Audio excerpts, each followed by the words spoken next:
Hello, today we're playing something called Rogue System. Now, this is a game that was in development, I think, by one person, small development team. Things happened, I think, and they weren't able to continue development of this game.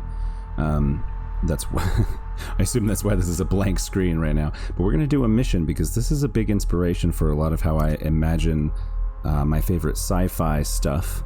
This is a newer, updated version than the original one that inspired me, but we're just going to launch. I'm going to leave tutorials off, and you can see what I'm talking about. All right, so here we are in our spaceship, and we're floating. I've got control with the mouse and keyboard here right now. So we got to float. Let's push our way over to the seat. Get into the seat. Enter pilot seat. Okay, now we're in the pilot seat. Now we have to put the seat in safe mode, into load mode. So these things come down around me.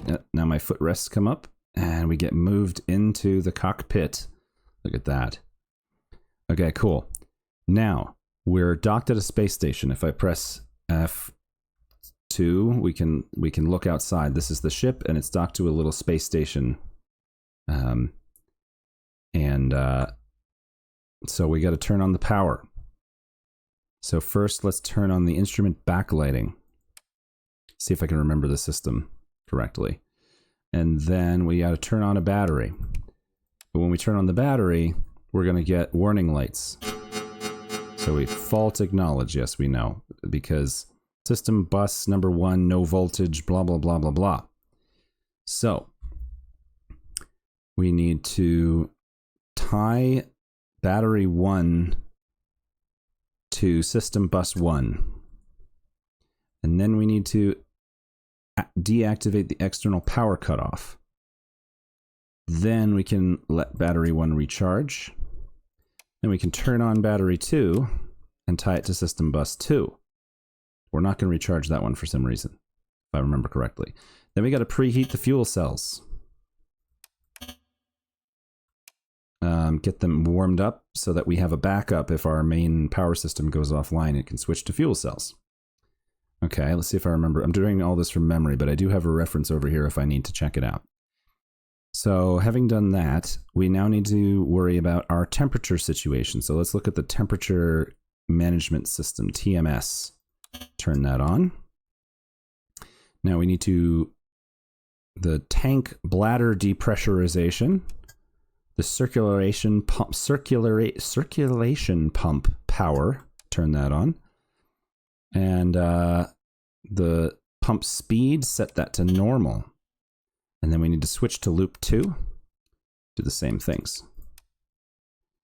Now that these things are all online, we can turn on the comm system on. Transmitter power on. And then we can press tab and say space traffic control. We are checking in. This is 511656 checking in. And they're going to reply. They have us checked in. All right. Now, space traffic control. Request departure clearance. Requesting departure clearance over. Meanwhile, we can turn the displays on. Power on. Okay, our departure is approved. Notify before LENR initiation. So we're going to turn on the low energy nuclear reactor. And core heater online. Start heating that up.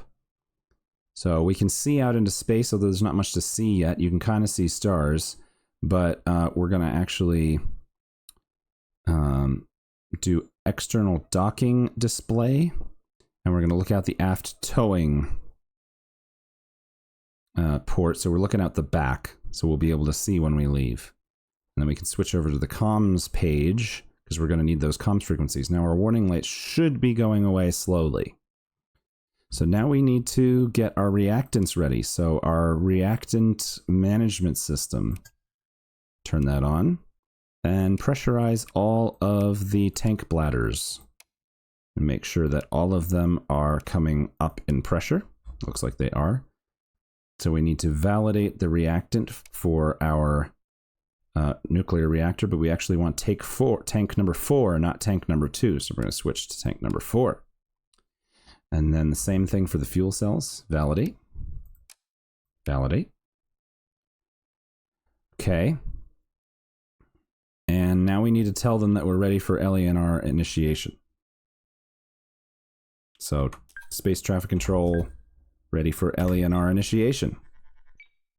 You're cleared to initiate LENR. Notify when you're ready for departure. Okay, so now we go in here and we can say fuse allow. I think it's not hot enough yet though. Hang on. Let's wait for that to get orange. Core temperature is only 270 degrees Fahrenheit.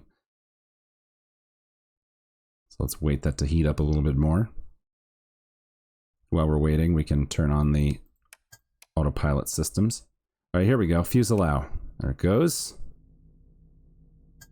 Converter efficiency. Cool.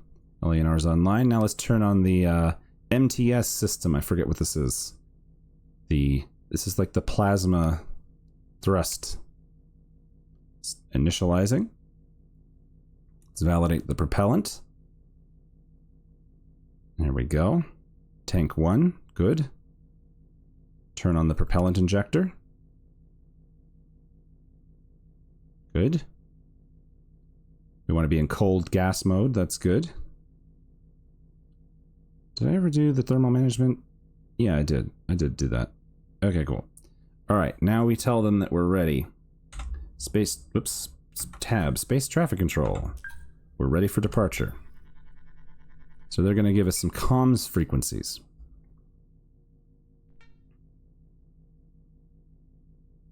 So they've granted clearance. Please disable maintenance power. Oh, whoops, I made a mistake. Oh yeah, so we have to actually tie main bus to all these things and turn off. See, they knew we'd done it wrong. We can now charge that battery. External cutoff off. Okay, cool. I did. What do I do now? Okay. Whoops. Okay, cool. Cancel. We've done it. Stand by for departure frequencies. See, it's not just that you have to click all these buttons. Like, it really does know whether or not it's working. 4513. So we need to be in channel 4513. Tune localizer for exterior collar to this, so 202, and then we have to hit set loc to make that the localizer frequency. That'll make noises for us. Umbilical's disconnected, we're going to be released.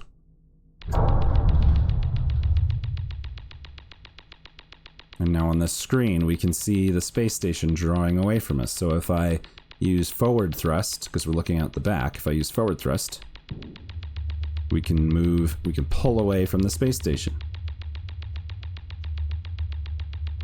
And you can see it in the exterior view as well.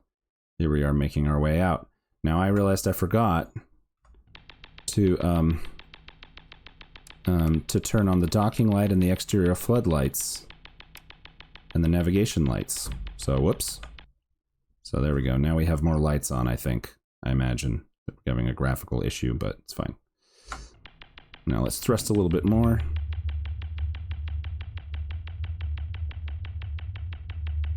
The only warning light is MTS EMF level low, so that's over here, but that's because we haven't turned this on yet, so we have to wait for them to let us turn that on. Since it's hot plasma, we don't want to use that near the space station. Now, invalid data didn't work. EDA hardpoints, this one. I messed something up because it says invalid data, but okay, who knows? Let's go to displays and turn it to declutter or normal mode anyway. Normal. Oh, anti-fog is normal. Let's do declutter mode. Cool.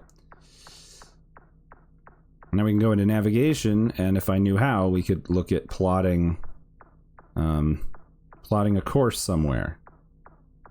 But I don't know how to do that. Set clear destination. Transfer panel, and then there's all this stuff. So it is possible, I think, to transfer between planets and stuff. But there's not really anything else to do. Like, you can dock, you can undock. You can turn the ship on and off, and you can fly around a little bit. do not get this game off of having watched me play this. But I just wanted to share because I think when I was working film festivals and when I worked film festivals that hadn't gone to all digital cinema yet, and we used beta decks, and like a lot of the switches and panels were a lot like this, and it makes me nostalgic for that while simultaneously being like cool and sci-fi.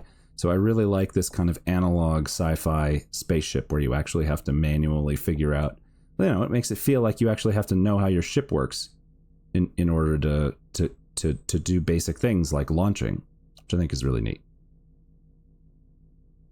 I think we've gone far enough away that we should be allowed to turn on the rest of our thing. I messed it up, but we turn on the helicon ionizer and the plasma something, and we turn on the superconductor,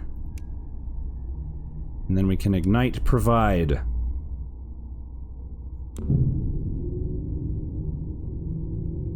Maybe.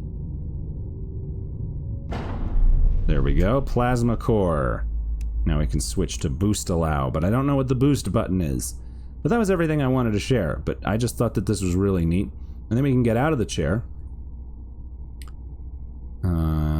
We could turn these lights off, internal floodlight on, and seat mode, we can actually roll back out, and then press R to get up, U maybe? I don't remember how you get up. Oh yeah, but look, that's where our orbital data is right there too. You can't step that way. I actually don't know anything about the interior, but yeah, then you had all your orbital information over here. I don't know how much of it is actually, not yet implemented and stuff. And this is where the warning lights. So this wasn't the original ship. There was a different one called the Fire Arc or something like that that had a different design. That one was even more cool, according to me, but of course they switched over to this one, so obviously there was advantages to using this. But anyway, it's unfortunate this didn't become a thing because it's really cool looking, and I hope someday somebody takes this idea and makes something similar. But in the meantime, I'll just do it in my imagination. But if you've joined, thank you very much. This has been Rogue System. Yeah, don't be cold in space. Make sure you got your HVAC on and that you've got your backup fuel cells preheated so that you can switch to them if need be. All right, bye-bye.